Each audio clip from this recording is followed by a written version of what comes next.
नवीन topic सुरू करतो आहे, घटना दुरुस्ती. आता भारतीय घटना जी आपली ती काय आहे, पूर्णपणे लवचिक नाही आणि पूर्णपणे ती काय आहे, ताठर बी नाही. ठीक आहे. आणि भारतातील घटना दुरुस्तीची पद्धत ब्रिटन इतकी सोपी नाही आणि USA इतकी अवघडही नाही, म्हणजे आपली दोघांमध्ये थांबते. आता घटना दुरुस्ती करणं म्हणजे घटनेमध्ये आपल्या काहीतरी बदल करणं, काहीतरी काढून टाकणं, काहीतरी ॲड करायचं. तर मग ते कुठल्या कलमानुसार होतं, तर ते कलम 368नुसार होतं. कलम 368 याच्यासाठी एक सेपरेट भाग आहे, भाग 20. भाग 20मध्ये कलम 368 येतं. त्यामध्ये संसदेचा घटनादुरुस्तीचा अधिकार व घटनादुरुस्तीची पद्धत देण्यात आलेली आहे. आता 368मध्ये घटनादुरुस्ती कोण करू शकतो? राज्य विधिमंडळ करू शकत नाही, फक्त संसद करू शकते. संसदेला तो अधिकार असतो.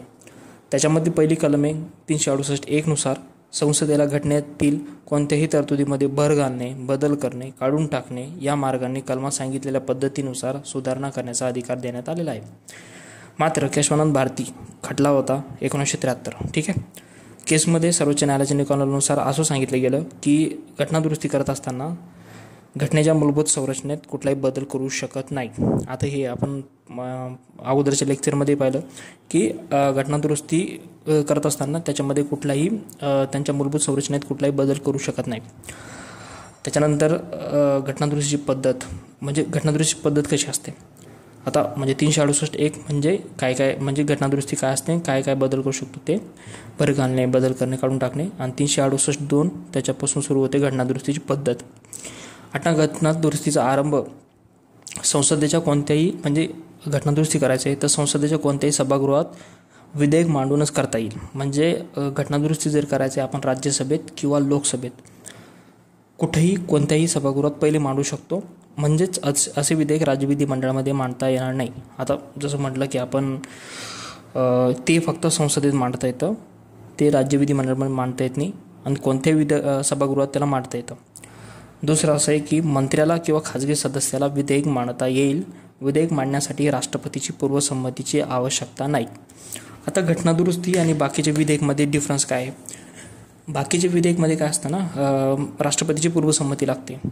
आणि एखादं धनविधेयक आहे, धनविधेयक फक्त मंत्रिमंडळातील व्यक्तीच मांडू शकतो, तो खाजगी व्यक्ती मांडू शकत नाही. म्हणजे मंत्रिमंडळातील व्यक्ती म्हणजे मंत्री, एखादा मंत्री तोच काय करू शकतो, विधेयक मांडू शकतो, खाजगी व्यक्ती मांडू शकत नाही.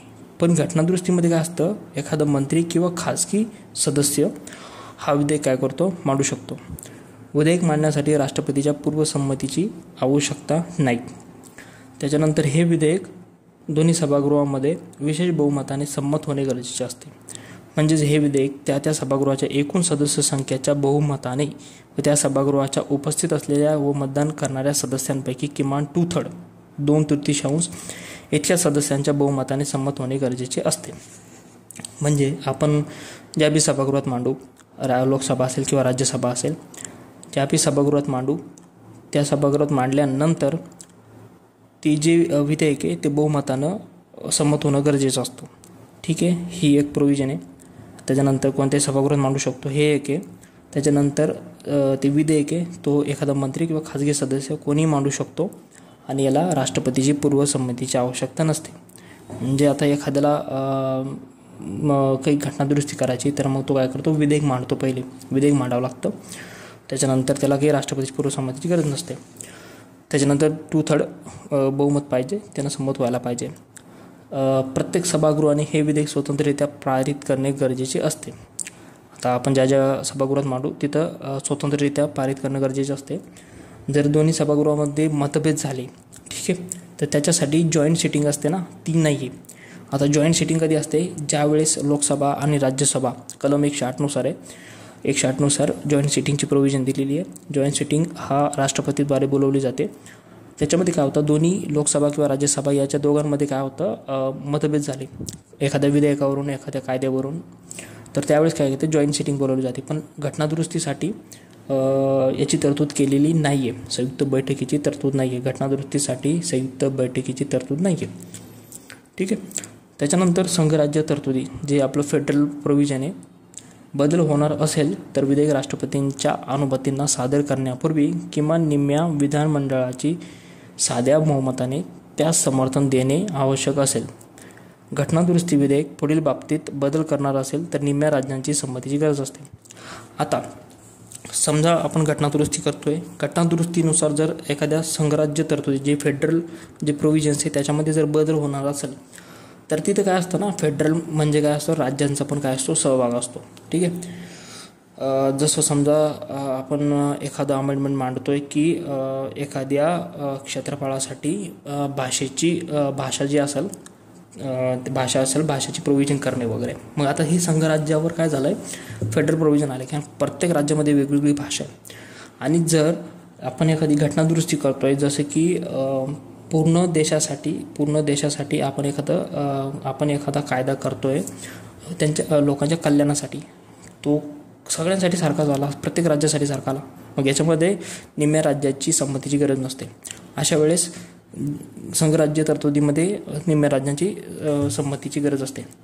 आता समजा घटनादुरुस्ती करतोय आपण कलम 54, कलम 55, कलम 73, कलम 162, कलम 241 किंवा भाग 5 मधील प्रकरण 4, भाग 6 मधील प्रकरण 5 किंवा भाग 11 मधील प्रकरण 1 किंवा 7व्या अनुसूचीतील कोणती अनुसूची किंवा राज्याच्या संसदेतील प्रतिनिधित्व कलमातील तरतुदी याच्यात जर बदल होणार असेल तर निम्म्या राज्यांची संमतीची गरज असते. आता एक्झाम्पलनुसार जर बघितलं तर अनुसूची 7वी अनुसूचीमध्ये काय येतं, संघ राज्य आणि आपली मधली काय असते, समवर्ती सूची, म्हणजे दोघांमध्ये सारखी. आता ह्या ज्या सूच्या असतात ना, याच्यामध्ये काय असतं ना, प्रत्येक राज्यासाठी केंद्रासाठी प्रोव्हिजन केलेलं असतं. त्याच्यात जर बदल केला तर प्रत्येक घटक राज्यासाठी तो काय होतो, बदल होतो. मग याचे काय झालं, संघराज्य जे आपलं फेडरल प्रोव्हिजन आहे त्याच्यामध्ये काय होतं, चेंजेस होतात. त्याच्यामुळे काय असणार, राज्याची संमतीची गरज असते, कारण ते राज्याच्या रिलेटेड आहे. ठीक आहे. म्हणून ते या संमतीची जे आपण बघितलं आता कलमा वगैरे कुठल्या गोष्टीत निम्म्या राज्यांची संमती असते ती गरज. आपण जे बघतोय आता ती घटनादुरुस्तीची पद्धत आहे, नेमकी पद्धत कशी असते. त्याच्यानंतर क्रमांक 6 मध्ये काय दिलं आहे, दोन्ही सभागृहांनी पारित केल्यानंतर, म्हणजे आपण जे विधेयक दोन्ही सभागृहात पारित करू ते विशेष बहुमतानं झालं पाहिजे पारित. जॉईंट सिटिंगची काही तिथं प्रोव्हिजन नाही आहे. ठीक आहे. त्याच्यानंतर पारित केल्यानंतर आवश्यक तेथे राज्यांचे समर्थन प्राप्त झाल्यानंतर विधेयक राष्ट्रपतींना संमतीसाठी सादर केले जाते. आता ऑब्व्हियसली आपण घटनादुरुस्ती करत असताना हे विधेयक जे राष्ट्रपतीची पूर्वसंमतीची गरज नसते, कोणी मांडू शकतो, खाजगी किंवा मंत्री व्यक्ती मांडू शकतो, कोणत्याही सभागृहात मांडू शकतो. विशेष बहुमतानं पारित झालं पाहिजे. त्यानंतर जॉईंट सिटिंगची प्रोव्हिजन नाही आहे. त्याच्यानंतर काही फेडरल प्रोव्हिजन जर करायचे त्याच्यासाठी निम्म्या राज्यांची संमतीची गरज असते. त्याच्यामध्ये काही तरतुदी दिल्या आहे त्यांनी. त्याच्यानंतर जेव्हा आपण कुठल्याही सभागृहात मांडल्याच्या नंतर त्याला काय असतं, राष्ट्रपतींच्या संमतीसाठी पाठवलं जातं. आता राष्ट्रपतीचा काय निर्णय असतो याच्यावर, राष्ट्रपती काय करतं, संमती देणे बंधनकारक असते. आता आपलं घटनादुरुस्ती असतं का, त्याला काय संमती देणे बंधनकारक असते. तो संमती रोखून ठेवू शकत नाही किंवा संसदेकडे विधेयक पुनर्विचारार्थ पाठवू शकत नाही. आता जर लोकसभा किंवा राज्यसभा या दोन्ही सभेनी बहुमताने जर ते मांडलं, त्याला पारित केलं, तर त्या ठिकाणी राष्ट्रपती त्याला संमती देणं बंधनकारक असतं. तो रोखून का ठेवणार आहे. ठीक आहे.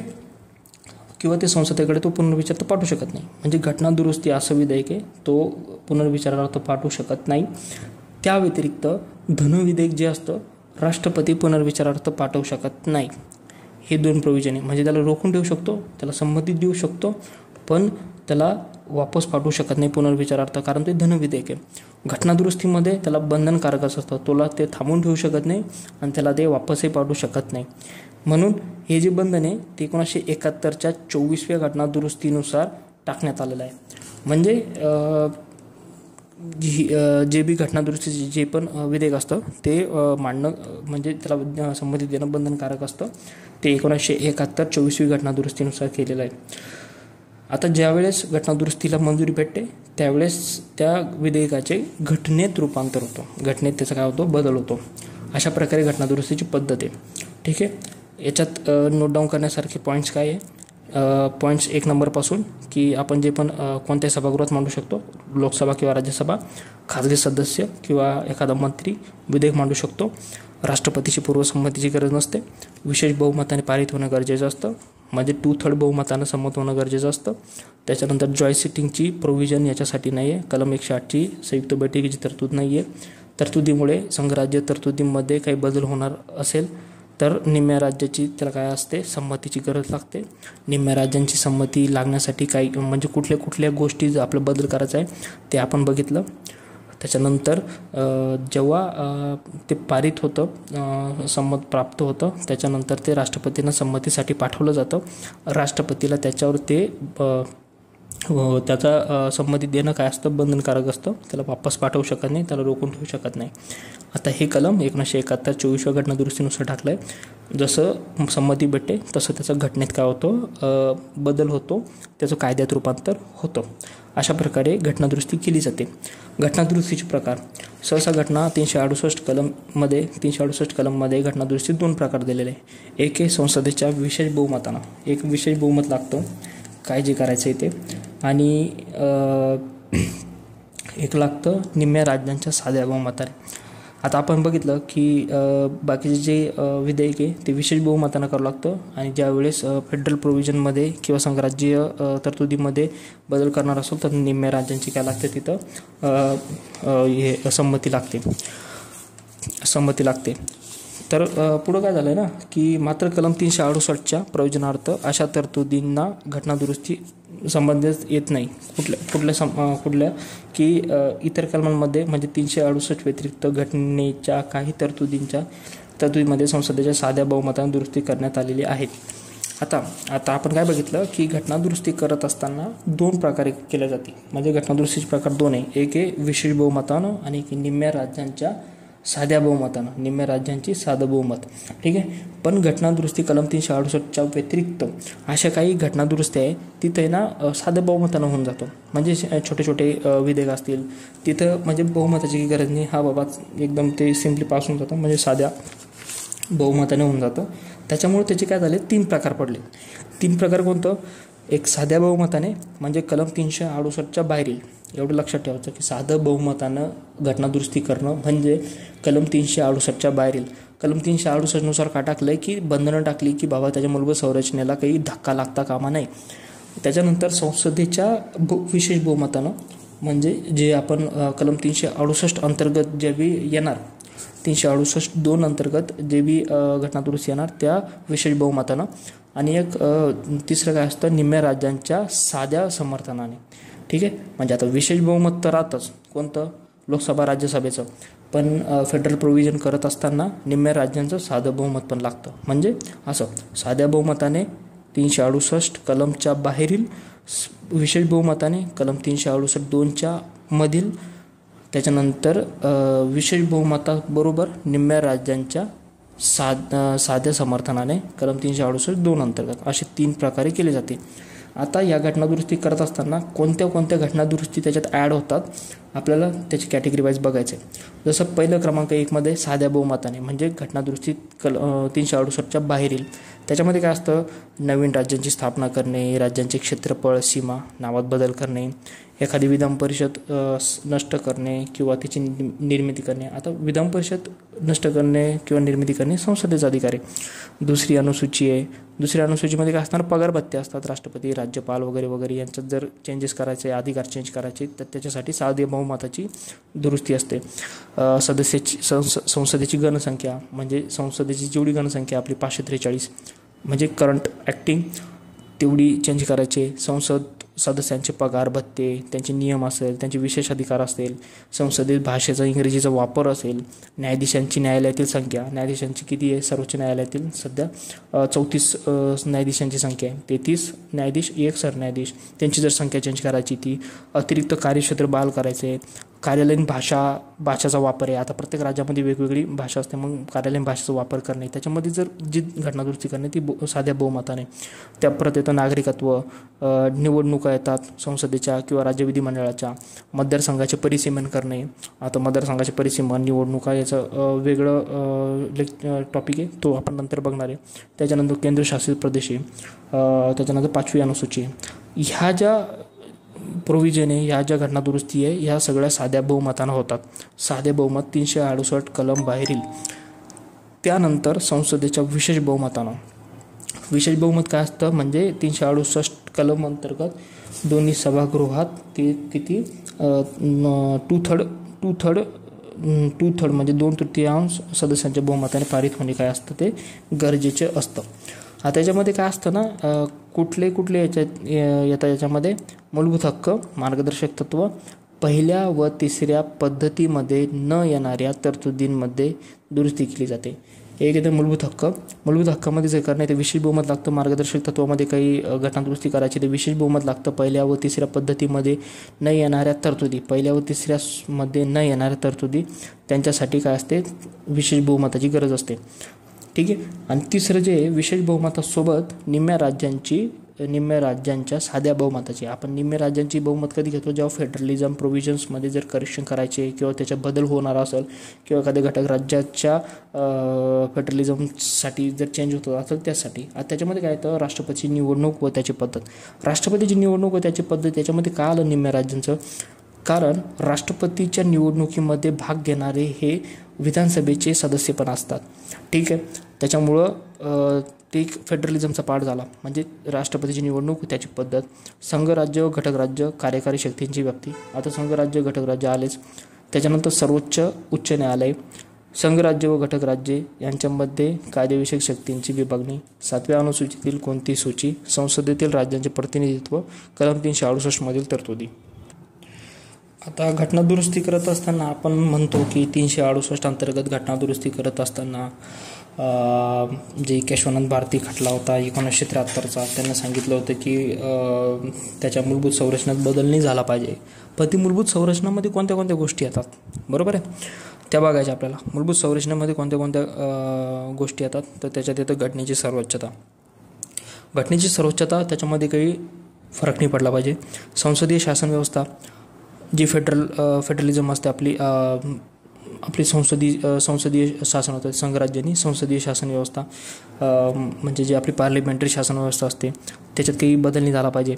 घटनेच्या प्रास्ताविकेत दिलेली उद्दिष्टे, आपली जी उद्दिष्टे असतात, आपण जी उद्दिष्टे पाहिली जसं समता, बंधुता, फ्रॅटर्निटी वगैरे, ही याच्यामध्ये काही बदल नाही झाला पाहिजे.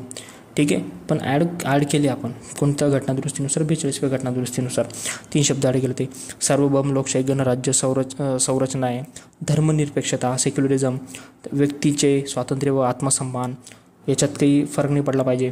राष्ट्राची एकता, एकात्मता, कायद्याचे राज्य, अधिकारांच्या विभागणीचे तत्व, न्यायिक पुनर्विलोकन म्हणजे ज्युडिशियल रिव्ह्यू जो असतो तो कलम 32नुसार किंवा कलम 226-27नुसार जे ज्युडिशियल रिव्ह्यू होतं ना, त्याच्यात मूलभूत संरचनाचा पार्ट आहे हा. कारण कलम 32 म्हणजे मूलभूत हक्कामध्ये येतो.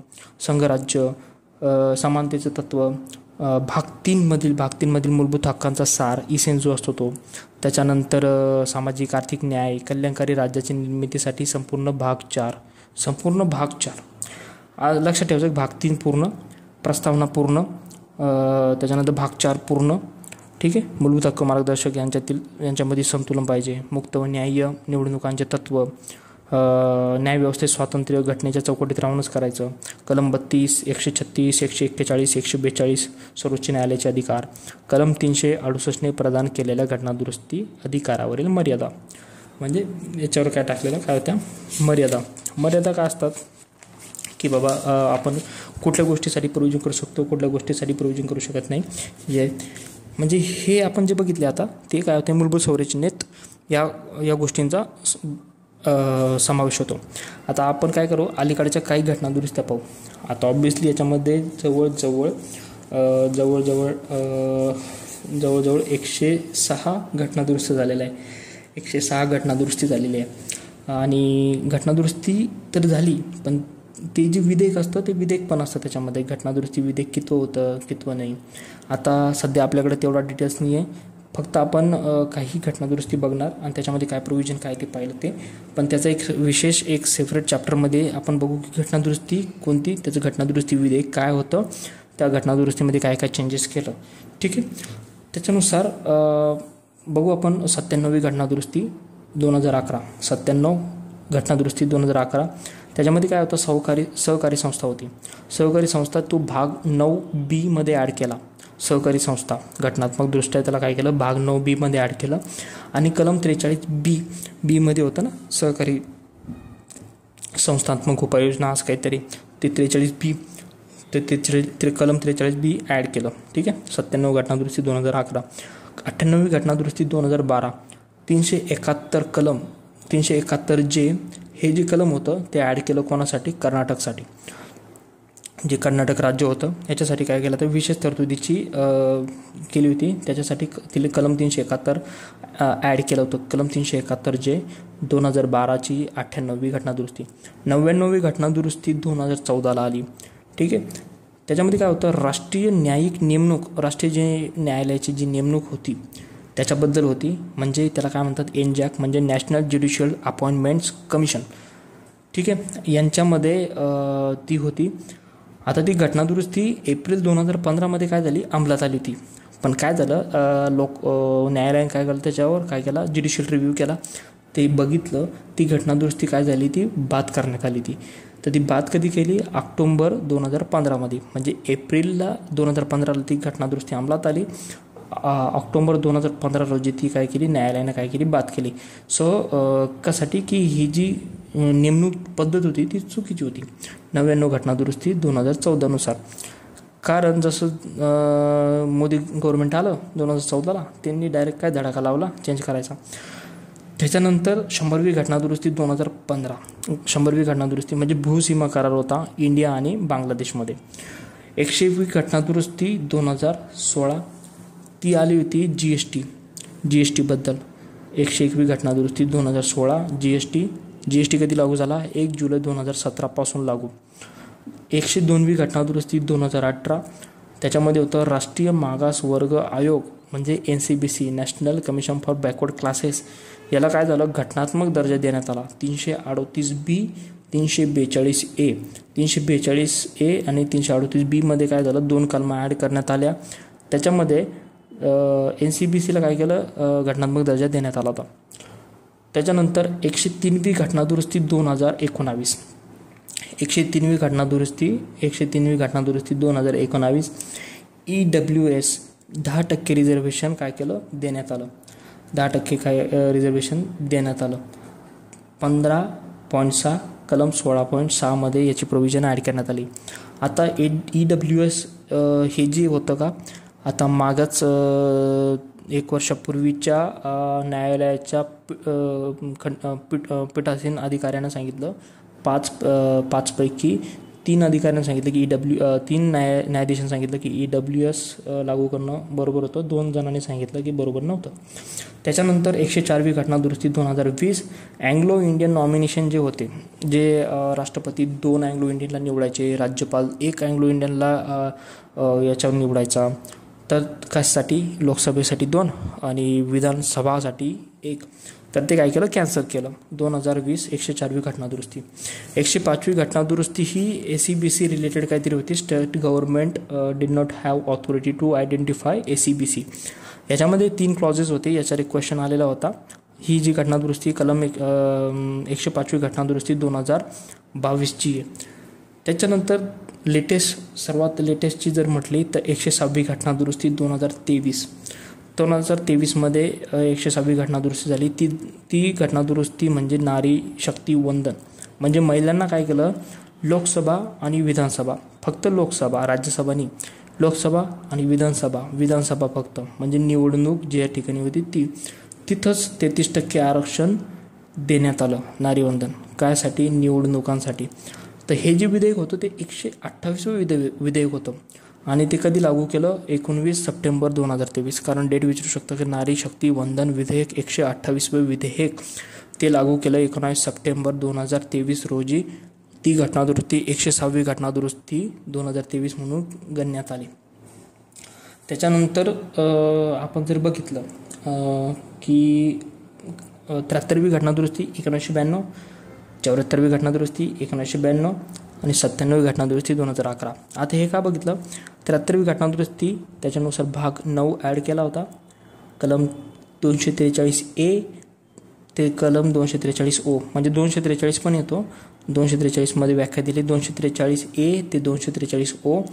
74वी घटनादुरुस्तीमध्ये कलम 74वी घटनादुरुस्ती भाग 9A मध्ये ॲड केलं. 243P ते 243 ZG.